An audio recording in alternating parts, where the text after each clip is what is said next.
What's up, you guys? JoDobby here with part 2 of kind of like my journey to nationals, my road to nationals series of videos. And yeah, I tested Mastemon both tonight and last night at my locals, just to see how it plays. And against EX3, Mastemon is okay. It's a good option, very good option.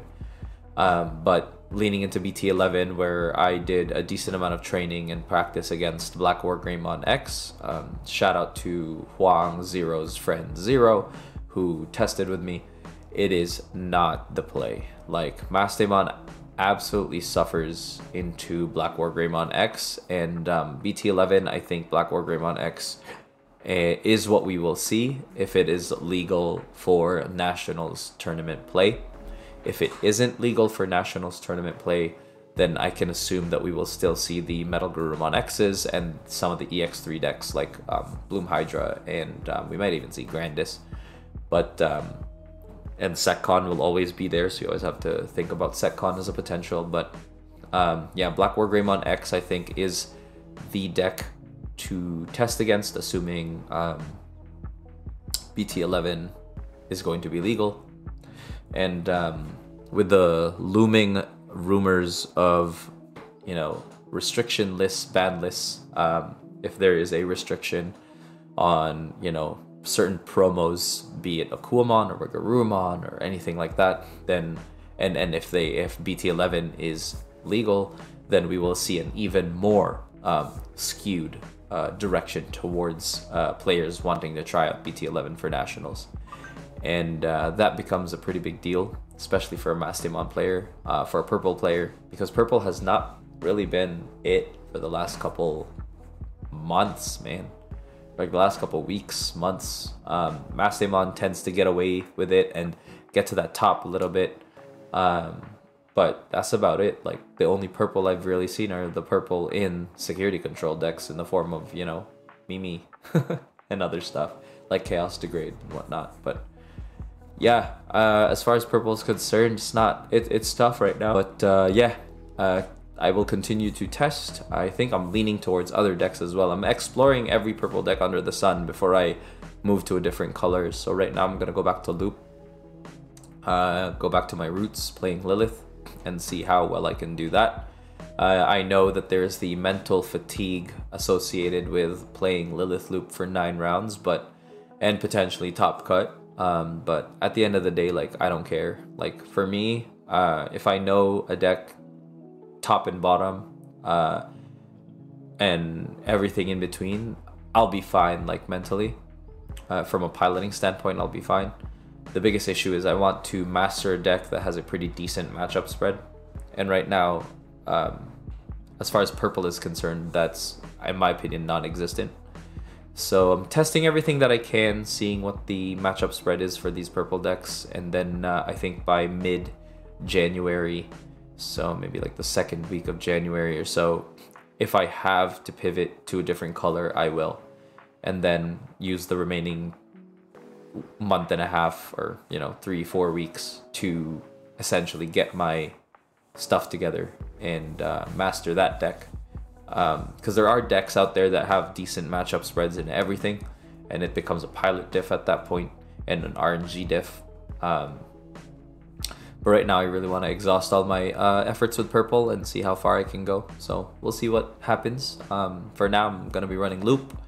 I'm going to be testing Ophanimon Loop and regular Loop and seeing how those two deal. But I think that's the last straw as far as my last 2 decks are concerned in purple.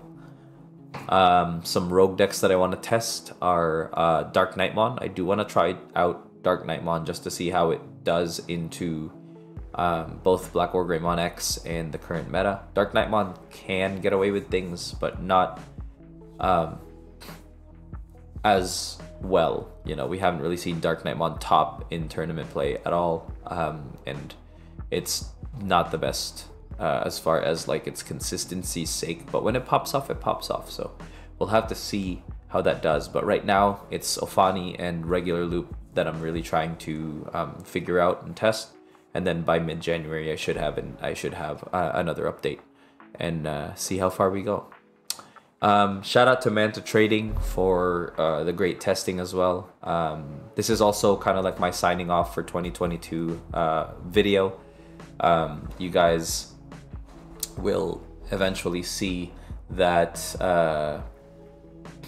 I actually wanted to let go of a few things going into 2022. Well, going into 2023, I wanted to let go of a few things from 2022. One was the loser's mindset.